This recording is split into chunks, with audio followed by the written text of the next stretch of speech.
మేమైతే కొమరవెల్లికి అయితే వెళ్ళామన్నమాట. దర్శనానికి వెళ్ళి మల్లన్న స్వామి దర్శనం అయితే చాలా బాగా చేసుకొని బయటికి వచ్చాము. బయటికి రాగానే ఒక దేవుని టెంపుల్ అయితే మనకు దర్శనం అయితే ఇచ్చింది. కొబ్బరికాయలు బయటికి వెళ్ళి దారిలోనే కొట్టి వెళ్ళాల్సి ఉంటుంది. కొంతమంది పటాలు వేస్తున్నారు. రేగి పండ్ల చెట్టు దగ్గర అందరికీ దేవుడు వస్తుంది.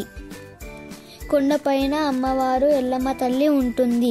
బండి గీర ఉంటుంది. ఇంకా స్నానాలు చేసేకి కొలనేరు కూడా ఉంది. ఇంకెన్నెన్నో ఉన్నాయి.